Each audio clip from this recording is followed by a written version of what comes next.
Good afternoon, or good early evening, I guess it is. This will be the last session of the day, so I imagine you've been talked at for most of the day. So I'm more than comfortable with making this a very interactive case study.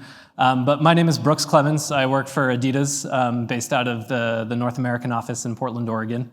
I work in a part of the company that is not based specifically in virtual reality, but because my work does look after marketing ROI and applied research, this is kind of a crossroads. And so the case study that I'll present to you today is a case study that we did to understand if there are some processes that have gone on within the sporting goods, apparel, footwear manufacturing industry that we could take out of its 100-year-old manufacturing process and into a more virtualized space. So what I'm going to walk you through is kind of the way that we conducted the case study, is that we looked to do a bit of triage. I might have mentioned that if you had attended the panel. The triage was kind of the company processes and the different ways that they start to come together. And what we had noticed is that this might not be all that dissimilar from perhaps processes that you're a part of or company structure that you're a part of. But what we looked at was between the concept creation phase and the retail phase, there are a ton of these areas that we saw existing kind of in every silo. So to give you a bit of backstory, the apparel manufacturing and footwear manufacturing groups are set up into concept design, product marketing and storytelling, and then in-store retail. So those are kind of the three sections. And so the case study had originated in the product marketing, storytelling, and retail element. And what we looked to do was take a process that was very analog. It was a lot of 2D flat surface presentations. It was a lot of PowerPoint. And it was a lot of cutting out of individual pieces of paper and pinning them to individual boards to show assortments, to show stories that you would eventually see in retail on a footwear wall with a bunch of competitor product. And so one of the things that I had noticed is that not only in doing this process were we less efficient and we had less compelling stories at market, but we also were experiencing a lot of cost overruns, and they were really dragging down the ROI metrics that we were calculating at the end of the day when we wanted to see if our processes internally would actually end in an increased ROI because the product was good, the storytelling was on point, and the retail space was dialed in. And so this kind of like triage formula is what we set to uncover. And what we started to see was not only was there outdated processes and underperforming ROI, which was the basis for it, but there was inefficient collaboration between these silos. So the design group would do a lot of work. None of that information was necessarily packaged and passed on to the storytellers who could capitalize on it. So that meant siloed communication. And varying levels of technological proficiency amongst these groups meant that if we were to virtualize the problem, we would have to go in and do an individual analysis on each part of the business to figure out where we needed to start. But ultimately, it all culminated in some undesired outcomes and a case study. So I'll cue up the case study. Since this is a technology conference, not a process conference, we use the HTC Vive Pro was the hardware that we ended up going with, mostly because the end result needed to mimic as closely as possible the in-store environment that you might see at an Adidas retail store, or you might see at a Foot Locker, or name any other retailer where you can find footwear. We also partnered with a local vendor, because not just because they were local, but The Wild was a collaboration platform that would take care of some of the problems that we had experienced between siloed communication, between adaptation of a technology into a space that was less familiar to a lot of people. And they were really easy to work with to be able to make it a customized solution. So there aren't a lot of virtualized platforms in our business, and since we don't necessarily sit in a 3D training or 3D marketing part of the consumer packaged goods industry, that's just not something that we often come across. So we had to adapt a current platform, and it really worked. And since this wasn't customer facing, we had to do so on a budget, because in a marketing company, you're going to find a lot of budget to go after an event for a customer or to put into a retail store. When you're dealing with B2B work, it's going to be more scrutinized. The budgets are going to be a little bit more tight. And so the hypothesis that we ended up going with was that a lot of the work that was being done in 2D, we would then be able to pull into a 3D environment and start to see increase in ROI on time efficiency and cost efficiency, increased ROI in the time it took us to go from from concept phase to market, and then an ROI of gained cost, so a cost efficiency that we ended up getting. So that was kind of the hypothesis that we set out to prove. And so instead of me going through the case study slide by slide, I'll just take you through the process itself as imagined in the platform. So this image right here depicts what you would see if you were working in the wild. If you were working in the wild in an immersive VR headset, HTC was the one we ended up going with because it not only provided a more compelling visual, but it was also the most comfortable for a lot of people to wear. So as we started to go through it, we tested a couple, and that just ended up being the one we wanted to go with because of how well it worked for everyone. And so when we started to look at how the process came about, we started to notice that designers were doing a lot of their work in their own space. There was a lot of information on the way that the product was being manufactured, a lot of the stories that existed in the creation of the product was all captured in this design phase. And design was, for the most part, keeping it to themselves, not because they wanted to or they felt it was just for them, but that was just the way they ended up working.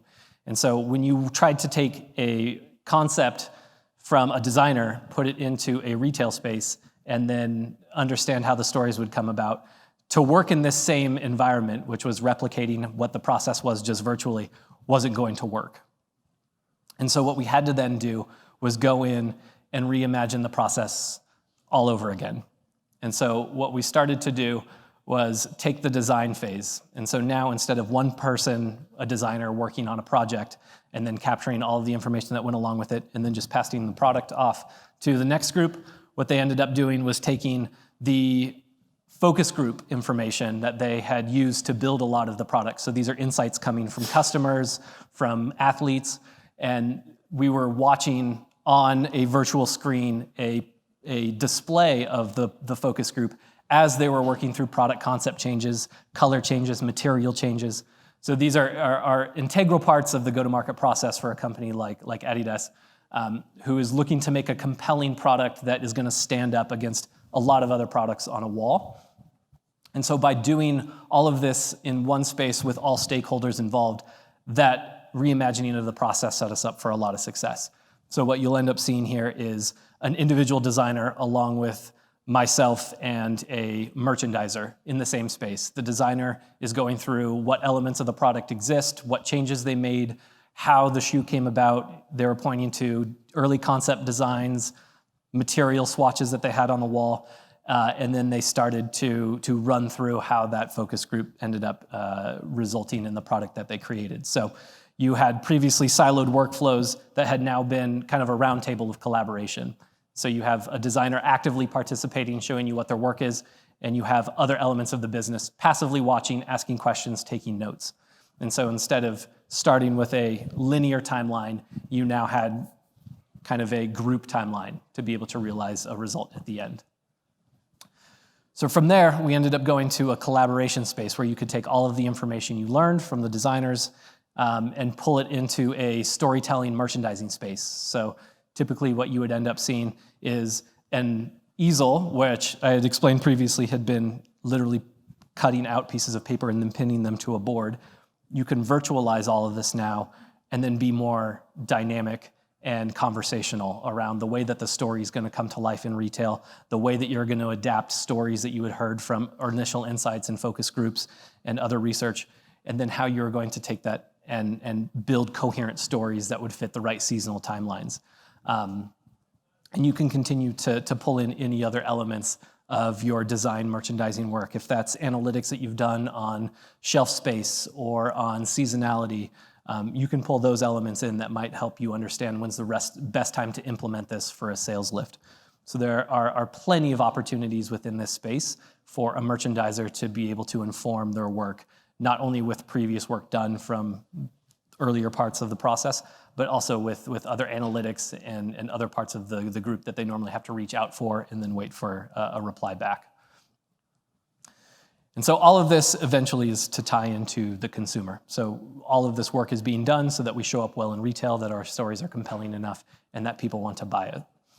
And so really what it comes down to is being able to take all of that work that you've done in-house, B2B, between groups, design groups, merchandiser groups, and collaborate on how it's all gonna come together in the store. And so you can take the stories, the graphics, the 3D assets that you have from designers that are ultimately gonna make their way into a presentation to an account, or that are gonna make their way into a presentation to our own retail, and you can start to reimagine the way that it's gonna look before it hits the shelf. So for us, the way it works is that you're gonna have an account meeting probably 9 months from the start of this whole process, and you're gonna hope that whatever you decided on as a group is gonna land. So the graphics are gonna be right, the copy is gonna make sense. It's the difference between putting a piece of copy on a wall that says this shoe is comfortable to putting a piece of copy on the wall that says this shoe is made by thermoplastic polyurethane and it's meant to alleviate stress fractures of the fifth metatarsal. Like, that's oftentimes the types of copy that you'll argue, what are you gonna put on the wall? It seems intuitive to do it one way and not the other, but sometimes intuition isn't the way to go. And so by utilizing a online cloud-based 3D collaboration platform where you can import all the product that you have from your design and all the graphics that you have from your creative agencies and all the videos that correlate with it, you can start to reimagine the way that it's all going to come together for that presentation, but also allow the account to appear in this space as you're doing it and give advice. So that's kind of a brief breakdown. The other one went long, so I'm gonna kind of wrap it up quickly, and then I can take questions and make it more conversational. But since I do look after ROI, what did this mean for us? So there are some tangible numbers for us. So in this whole 9-month creation to go-to-market process, where we just focused on 9 months of it, we saved about 2 hours of the work week. So you're able to take inefficiency from going to the printer, to cutting it out, to emailing back and forth, to emailing with your agency that's creating the retail space that tells you, we're going to move this bench 2 millimeters over, and then they take another day and a half to re-render it. It's all done in real time, and it's all done with the ability for every user in the space to be able to make changes or make recommendations. The cost savings was oftentimes from a translation issue that we didn't know existed, which is if you're going to take a 3D concept in your mind or a 3D idea that you have out in the real world, and then you're going to try and capture all of that onto a flat surface, there's a translation. There's a 3D to 2D translation issue that's going to go on, and there's a lot of information that could have been missed.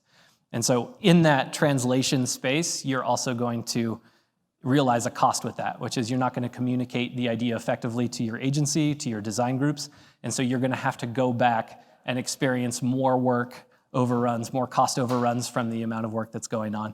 And so there was more than $1 million worth of cost savings just in that process alone.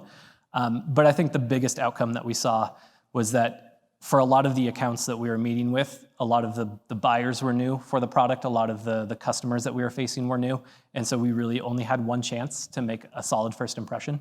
And so for us to be able to introduce this as a way of working with our internal partners, showing that we're a more professional organization, but also use it as a way for us to communicate and collaborate more effectively with these retail wholesale partners, that paid dividends later on. So we're still realizing the dividends from that type of work a year, 2 years out from this type of process. So that's the case study itself. Are there any questions about that or anything about what I brought up that you'd want to ask? Yeah, I assume because it was collaborative that you had a lot of people in a lot of different locations as well, or in different time zones maybe even. Is that where this came about? Because it reminds me a little bit of a war room, of course. Yeah.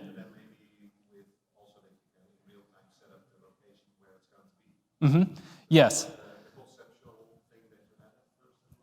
So part of the reason why we selected the Wild platform is because it is flexible over a mobile network. So you only need mobile connectivity bandwidth to be able to run the entire program. And so that would allow our colleagues in the German office or in a factory base in Shenzhen, China, to be on their phone at home if they need to review something or hop in a meeting and collaborate on something. And so its ability to be collaborative over international space was really attractive for us, because it not only meant that we could have someone in the space in a different time zone updating it while someone else was sleeping, and then they could go in and see the work and see all the annotations and all the work that was done. But if they needed to, they could all hop in the single space without necessarily needing a VR headset. You can use augmented reality or remote control to be able to view the space as well. Mm-hmm. Yeah. How many hours would people spend in VR? What was the longest that someone was in the headset working? The longest someone was in the headset working was about 30 minutes at any given time. I think when you're looking at designing a retail space itself, the technical aspects are going to come in your design software, your Max 3D, your SketchUp. It's importing that file into the space once you feel that it's at a place to begin collaborating on was really quick, and then you could move elements of fixturing, elements of space, you can change your aspect ratio, and so really the flexibility of the platform allowed anyone to be in a headset who might have been more adverse to being immersed in a headset for very little time. Yeah, and there was one person specifically who was quite adverse to the whole immersive VR, but once she realized that she could save so much time, she's like, it took me a week to build this assortment at my desk. I just did the same thing in 30 minutes. And so for her to realize that type of cost savings was well worth whatever apprehension she had about using the equipment or just being kind of blocked off to the rest of the sensory world through eyesight. Yeah. What was your biggest challenge as part of the process? The biggest challenge was probably conveying to people who had been talking about wanting to work in a digitally transformed environment. So there's a lot of mantra around the company about digital transformation being more digital focused, but no one really knew how to do that. And so this was my example of how you go about doing it. You take an old analog process, you reimagine it, and you bring it into a virtual space. But there's still a lot of apprehension about that. So I underestimated the amount of change management that would be required for something like this.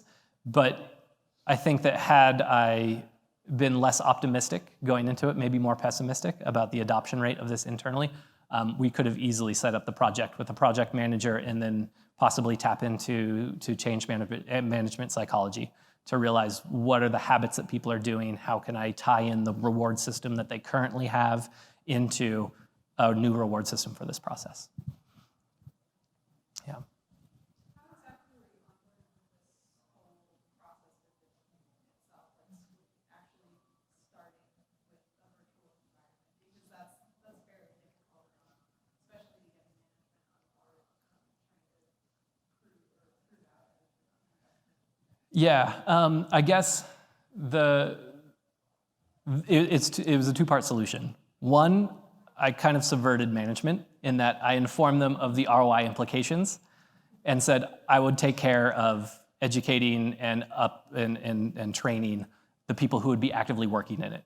So they had one connection point. They didn't have to go to a bunch of people. If they saw a problem, they could come directly to me. So I owned the process because it was brand new, and I wanted to kind of obsess over how it was going to be delivered.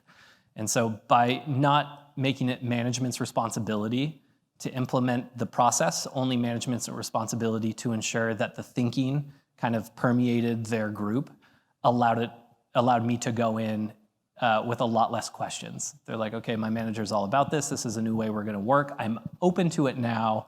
And then it was up to me to land it. So. Also, how did you calculate the ROI for the communications process, saying that Yeah, so I did a benchmarking exercise right when I started. So I looked at all the processes that they were doing, and I saw how long it took them to do them. So we plan on quarters and half years. And so I took previous seasons and previous quarters and went, okay, how long did it take us to do it on average? And so on average, it took this long to do it. And then I said, okay, let's replicate that process in 2 weeks. And I'll train you, and then we'll see how long it takes you to do it. And so in the normal workload, it decreased, and then we go, okay, now we have a control group, a control benchmark. We now have test group A, which is same process, just virtually. And now you have test group B, which is new process, all virtual. And then you just calculate the time that was the difference, and you could show pretty easily that there was a significant savings of time. And then there are these softer elements. So my training is in behavioral economics. I was a neuroeconomics major. And so I start to look at what are the externalities that could come from this. And so now you're looking at people who had been previously frustrated by staring at a screen and creating PowerPoint slides their entire day. now all of a sudden had a way to break up that monotony, go into a virtual space, almost feel like they're turning work into a video game, playing around with different things. I'll kind of go back. There's an element where you can pull up a merchandise library and you can pull out an asset, and if you don't like it, you can just throw it away. You can change the sizing, you can change the color. If you don't like it, you can throw it away. That type of work is super frustrating in a 2D environment like PowerPoint or like Keynote. To be able to do so in a virtual space, a digital space that replicates the way that your brain thinks is a really big unlock for a lot of people. And sometimes they just don't think about it as a way for them to work. They think of it as a way for them to play and a way for them to game. But for a company where people sign up to work with sports, work with footwear, work with style, work with cool, to be able to realize a more fun and interesting way that reflects the reasons why they showed up at a company like Adidas, really made it an impactful thing for management to be able to show, hey, I can attract top talent because this is the way that we work. And because it's the way that we work, people will seek us out. We'll see more satisfaction from our employees. We'll see better feedback from the accounts. Like a lot of these tertiary aspects begin to snowball after a while. Yeah. Can you share what your budget was for tech implementation? Yes, it was as much as I could argue for in the beginning. So in the very beginning, none of the budget was mine. There was no mandate from management for me to tackle this. This was a problem that I saw that was eroding ROI. And so if I looked at the difference between what we spent at the time we decided to go with the process as a company and what the cost was, that to me was kind of the number I was shooting for in my head. And if I could argue for other people's budget below that number, that was an incremental gain for us as a company. It's soft math. It's sketchier math than math I've done before, but it is tangible, and it's something for a manager to go to someone else with and say, okay, this is some value we could go get after. Yeah. What's next? What's next is a virtual space. So for the most part, this was a mobile platform. It exists on a laptop with HTC equipment packed into a bag. And now there will be a lab space on site at the same place that we have a consumer-facing center where there's a physical retail space there. And so now you can start to bridge the gap between the physical and the virtual world. But there have been additions that the Wild has made that makes augmented and mixed reality more accessible to this. So if I'm thinking of additional elements that this could play in the future, confirming that all of your marketing elements exist correctly on the shelf or in store is a blind spot for a lot of people in the industry. They'll want it to look a certain way, and then you send the specs to the retail store, and then the retail associate may or may not care all that much to put it up correctly. And so you go to the store and you're like, wow, this looks like shit.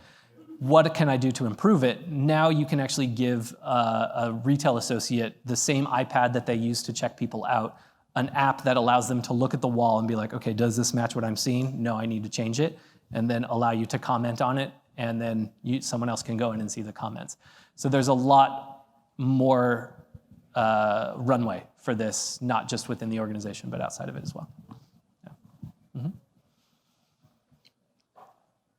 Okay, yeah? How many actual headsets did you have for this pilot? Did you have one in the center of the office, or did everybody have one? So I had one. At the peak of the activity, we had 7 headsets.